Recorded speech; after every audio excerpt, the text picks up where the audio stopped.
Tanghal greetings everyone, especially to Sir Janus. I am Robbie K. Tamboong with my co-members, Mr. Mark Justin Arroco, Miss Hapa Altea, Miss Julie Hermano, Mr. Rocha Erdrian, Mr. Sulya, and especially to Miss Tejada. So, we assign the task doing our multi-form library management using the Java Swing. So, for our functionality, gagawa kami ng login. Tapos, sa login na yon, may add book, add members, may search book, search member, then sa lahat na ginagamit namin, mapupunta siya sa aming transaction. So sa ating ad book, may nilagay kaming author, genre, ISBN, then nagdagdag pa kami.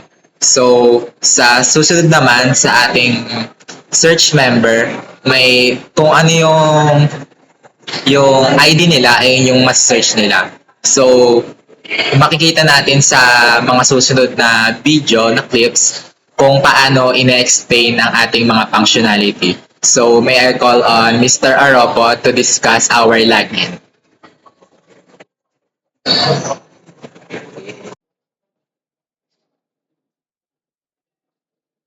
Tanghal greetings, I'm Mark Justin Arroco and I'm here to explain the loading screen and our login screen. So first, ito yung makikita natin. Hitan lang natin to. Ito yung makikita na when we run the program, kahit nandito tayo sa library management system, pag nirun natin yung program, yan yung una nating makikita. And next, biglang lalabas yung login frame. So, explain ko paano nangyayari yung loading screen, paano loading yun. So, andito siya, up to 100 siya. Una, di ba, counter. So, simula tayo sa 0. Tapos, counter is less than or equal to 100. Meaning, it's just between 0 to 100. And ito dito natin makikita sa thread.sleep na to. Diyan natin pwedeng baguhin kung gaano kabilis yung loading. So, pag 50, medyo mabagal. Ayan. So, pag 10, ayan yung parang mas maganda. Mas tama lang yung bilis niya. So, hindi ko na-explain yan masyado. Etong loading, i-dispose, meaning parang i-close lang yung frame. So, again, yung loading, yun yung natin. Ayan siya, yung loading screen natin. Ayan yung pangalan. And then, i-log in that set visible sa true. So, ang ipapakita niya is yung login frame na natin. So, ayan. When we run, ito yung lalabas. So, ito, may username and then may password. And meron tayong buttons for login and cancel. When we cancel, magko-close lang siya. Tapos punta tayo sa login. Ito yung pinaka parang function talaga or focus ng login.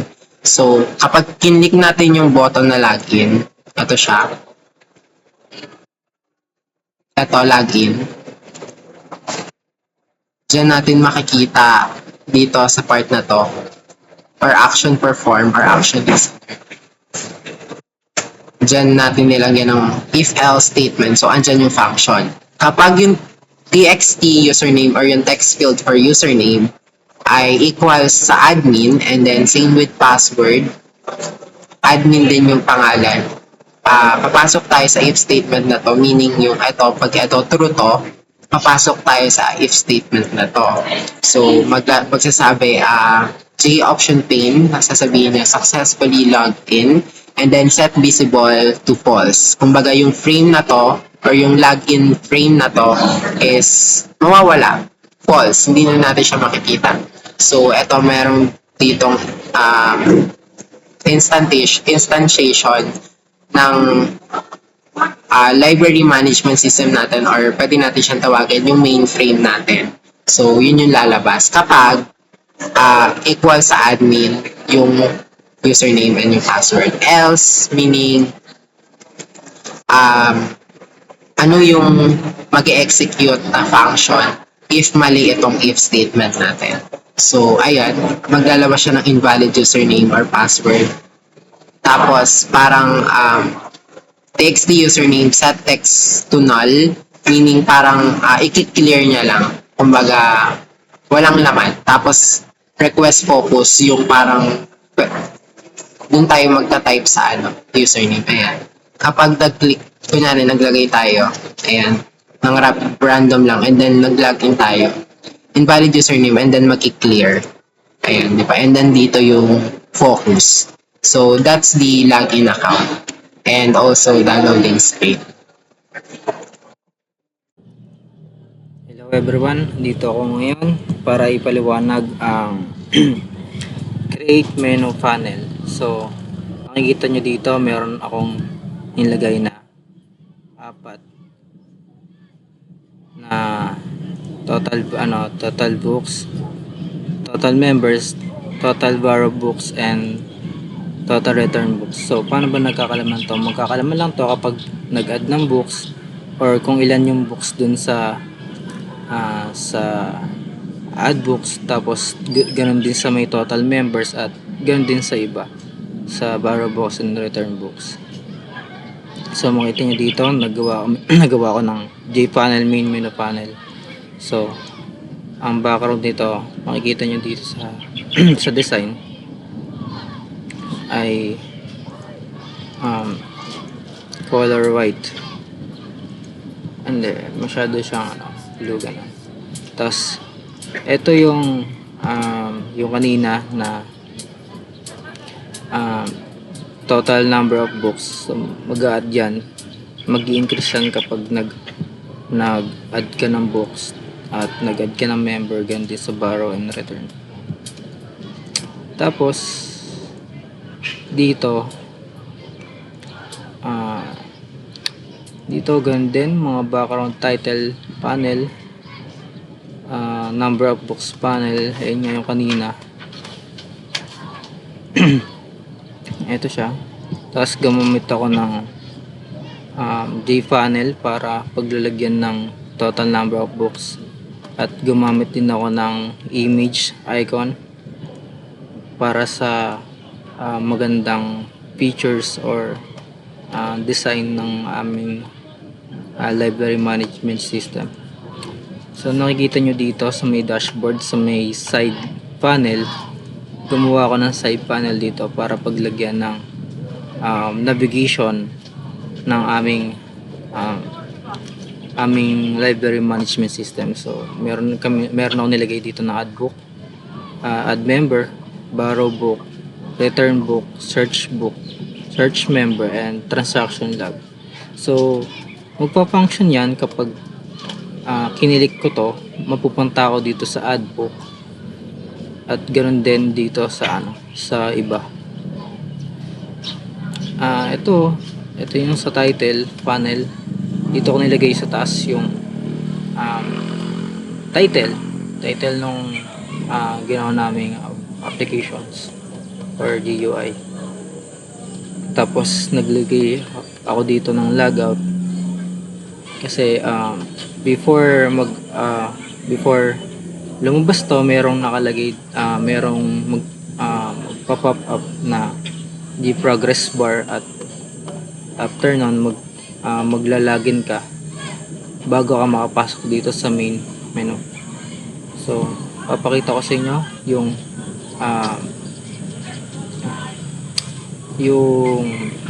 tab or selections. So, bakit ba merong tab pane that set selected index 1? So, ibig sabihin, ito yung number 1 sa taas ng tab, which is si add book, at 2 ay si add member, ganun din sa iba. Borrow, yung number selected index 4 naman ay return book, at etc. Yun, dito naman sa sa logout, makikita nyo nagawa ko ng logout button para sa logout nga. So, gumamit ako ng action listener para ah, malaman ng user, malaman ng button kung mag-out ka na or hindi. So gumamit ako ng J option pane para ma-confirm kung gusto mo na bang mag-log out or hindi pa. Siyempre kung gusto mo mag-log out, mapupunta ka dito dito sa option kung gusto mo mag-log out. Magpapakita sa iyo ang JFrame current. Ibig sabihin, ito yung current frame natin, kung saan makikita natin yung frame natin. So ito yung current frame natin. So pag pag nag-yes ka dun sa confirm dialog, magdi-dispose yung current frame natin. Ibig sabihin mawawala yon at mapapalitan ng login. So gumamit tayo ng instantiation dito para sa login natin, kasi meron tayong ginamit ng ibang folder at ginamit natin to para matawag yung file na yon dun sa ibang window or ibang frame. So sinet natin yung frame na yon na login, ang pangalan na set visible true.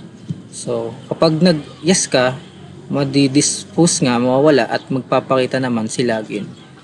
So babalik ulit siya doon sa login after nyo mag-logout. So yun lang.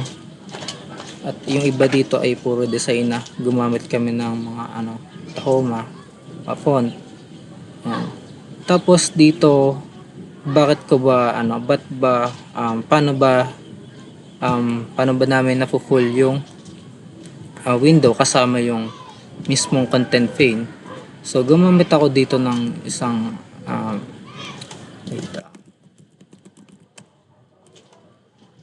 layout set layout na tinatawag na group layout. So sa group layout na yan, mama-maximize nun yung buong frame natin. At kung ano yung malayo, katulad ng absolute, no, malayo din tayo maglagay sa iba't ibang parte ng content pane natin at maayos yung magiging features ng ating applications. So yun, at ganun din both maximize tayo, ma-maximize at mapu-full din, minimize. So yun lang at maraming salamat.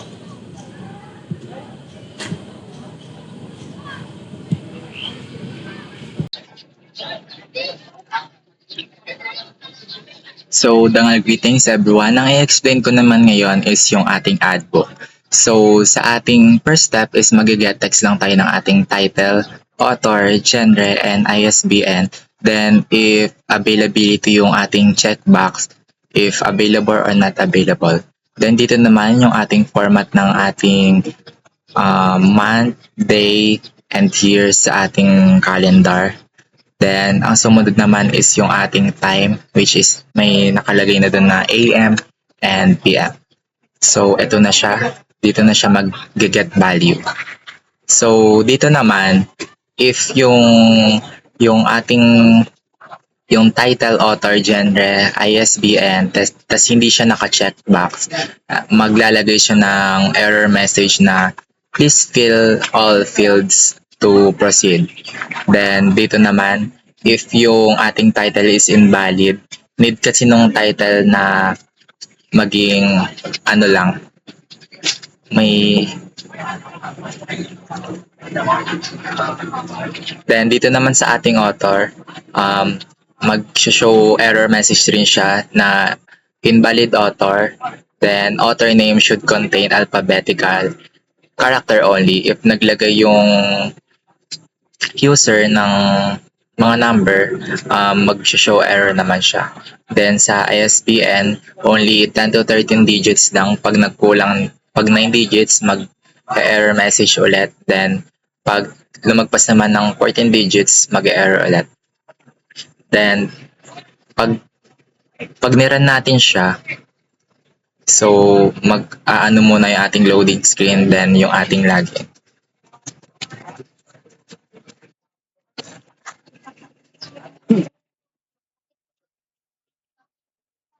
Successfully logged in. Dito natin makikita yung ating ad book. Pwede siya dito sa taas pindutin and pwede rin naman dito sa ating may dashboard. So, pag naglagay tayo ng title, example ng Hunger Games. Then, kung sinong author natin, lagyan na lang natin si Arop. Then, ano ba siya? Fiction or ano bang genre siya? Fantasy. Then, need natin ng ISBN na 10 to 30 numbers. Then, kung ilang stock ba yung books niya na magagamit, ay na kung ano yung merong ilang stock ba siya. Then, need mo nang i-check box bago natin makita yung, bago natin siya ma-borrow, tas kung kailan siya maisasawal. Then, yon. Then, pag nag-add book. So, yon. Then, next naman is yun dun sa ating ad member. Ito po sa pagdating naman sa may borrow book, bago tayo makapag-borrow ng books, kailangan registered member muna tayo ng library. And then, yung ID number na to, itong ID number na to dito, ayan yung importanteng number para makapag-borrow ng book. And then here, pagka nag-borrow tayo ng book, di ba, registered member ka na. Pag nag-click ka ng book dyan, just kinlik mo yung borrow book na button, maghihingi siya ng member ID, which is yung ID number kanina na kinapin natin. Yan, tapos paste lang natin dito and then select OK button. Then, book borrowed successfully. Magtatanong din dito kung gusto pa ba natin mag-borrow ng another book pa ba. For example, yes, we want to borrow another. Yan. And then, pagkatapos naman yan, for example, dadating naman tayo sa pagre-return book. Pag nag-return book naman tayo, di ba may dalawa tayong book na hiniram, yung WED and also the WED book. Ayun yung author, yung genre is novel, and then yung ISBN number, yung borrowed by, ito yung number, and then yung availability, which is not available siya. Then, pag nag-return tayo, kailangan muna natin i-click yung libro and then return book. Then, ilalagay ulit natin yung member ID number natin na kinapi din natin yung pinis. Then, here, ito. Yeah. Then, select OK. And then, book return successfully. Yan po. Then, OK.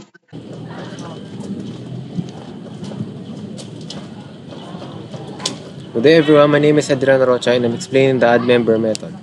Mag-umpisa itong add member method sa pagkuha ng mga elements or information doon sa mga text field. Doon ng first name, last name, middle name, contact, and yung status ng membership. Pagkakuha niya, chinecheck naman niya kung yung mga text field na ba yun, ay empty.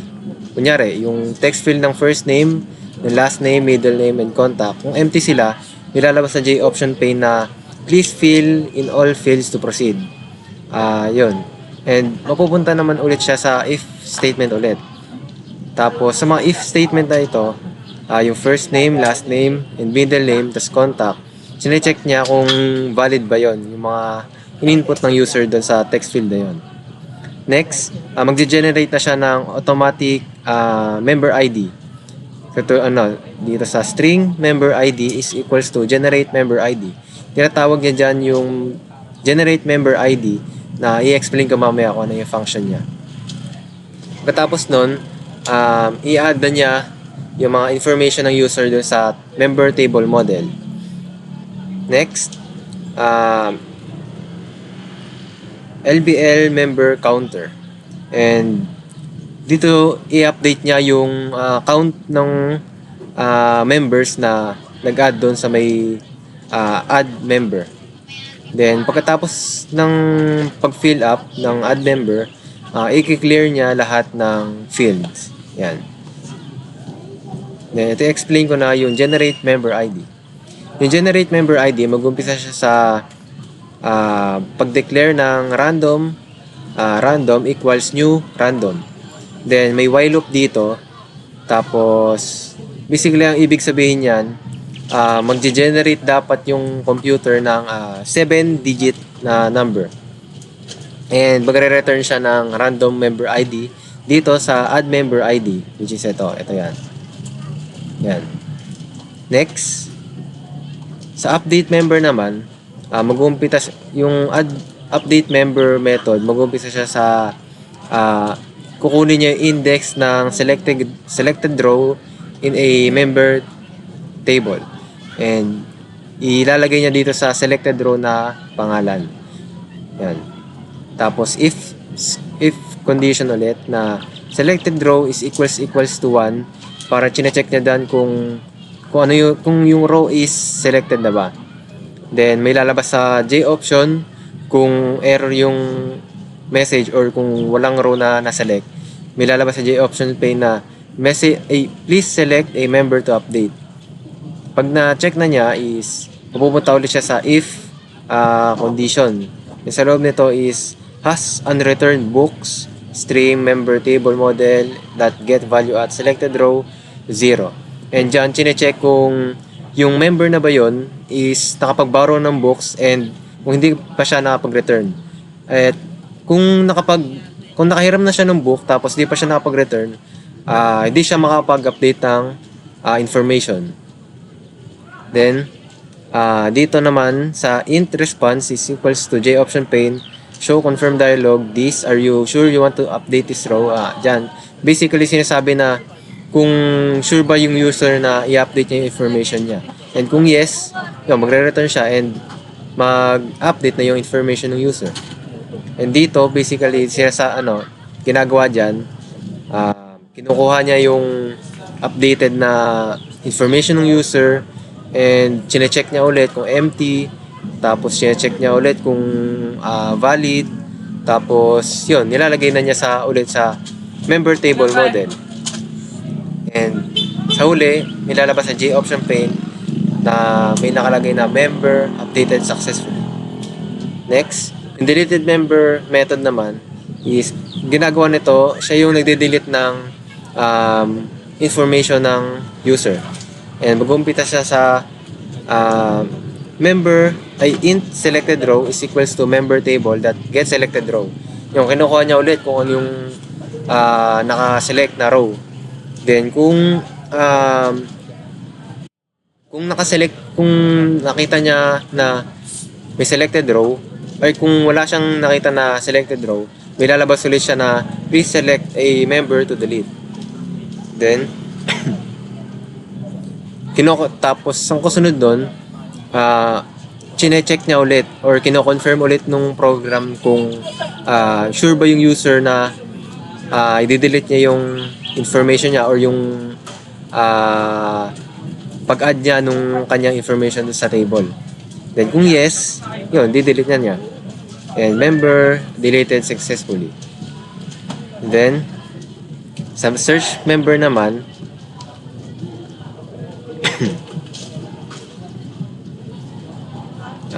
wait lang. Ito. Sa search member method naman, mag-uumpisa naman siya dito. Ang purpose ito is siya yung magsa-search ng member doon sa search member na tab. Mag-uumpisa siya sa may for loop siya. Parang kapag kunyari marami yung nakalagay na members doon. Tapos nag-type si user ng specific ID. Yun, papasok siya dito. Hahanapin niya yung tinype ni user na member ID. And kung yung member ID na ba yon is nag-match sa specified ID and i-retrieve nung program yung details nung table model na yon. Yung kukunin niya yung ID, yung name, contact, member type, member details, and yun. Tapos i-display niya yung ID niya, yung name, contact, member type, and etc. And sasabihin niya na member found kasi nahanap ng program. Then kung wala, may lalabas sa J option pane na member not found. Yun. Ngayon, didemonstrate ko sa inyo kung paano nangyari. Ngayon, magta-type tayo ng first name, which is, nangyari, Adrian. Then, last name, Rocha. Ay, wait, sorry. Rocha. Then, middle name is Valenzuela. Contact is random number, 09 123 456 789. Then, check natin si member. Then, add member. Yan. Nag-display na siya. Then, kung mag-update naman tayo, siselect lang natin yung information natin. Then, update tayo. Kunyari, random letters. Then, random letters ulit. Kunyari lang na yan. For example lang. And 09 1, 2, 3, 4, 5, 6, 7, 8, 5. Member. Tapos, pag pinilitan natin yung update, ilalabas. Are you sure you want to update this row? Kapag yes ko, mag-update na siya. Member updated successfully. Then, kung i-delete naman natin, select lang ulit natin yung information natin and then delete. Are you sure you want to delete this row? If yes, delete na siya. Then, pag search book naman, mag-delete tayo ng information. Adrian Rocha. And Valenzuela. 09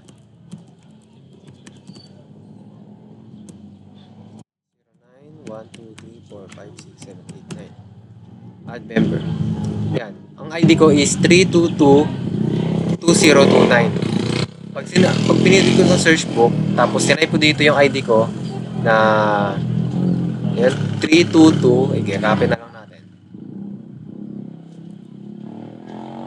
Hindi pa na-copy. Search member. 322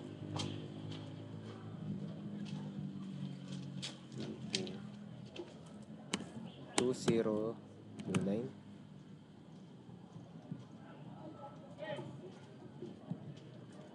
Search. Oops, mali pala. Sobra ng 2. Yun, nahanap kasi nagtugma yung tinype ko na member ID doon sa ID na na-record ng program. Yun lang, salamat.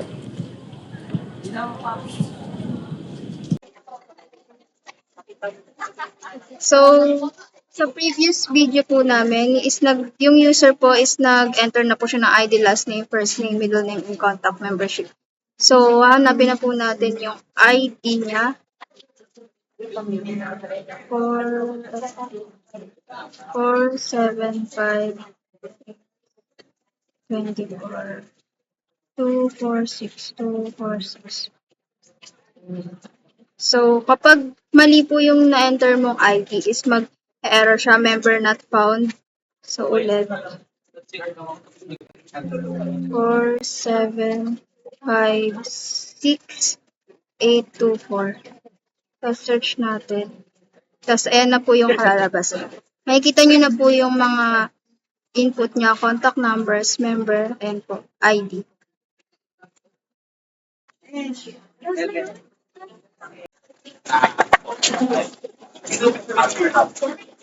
So, dangal greetings po. My name is Althea Hapal and i-discuss ko po yung transaction log. So, kanina po, si Miss Tejada po is nag-input po siya ng mga actions at automatic po magdediretso po siya sa transaction log. So, ito pong mga nakikita nyo po, nandito po yung in-input po nilang member ID, book title, author, tapos may mga date, status. So, pagka yung mga ginawa po nilang action, kunwari nag-return po sila ng book, automatic po na magre-record po siya sa transaction log po natin. Tapos, pag nag-borrow naman po sila ng book, automatic din po na mapunta po sila or mare-record po siya sa transaction log. So, yun lang po.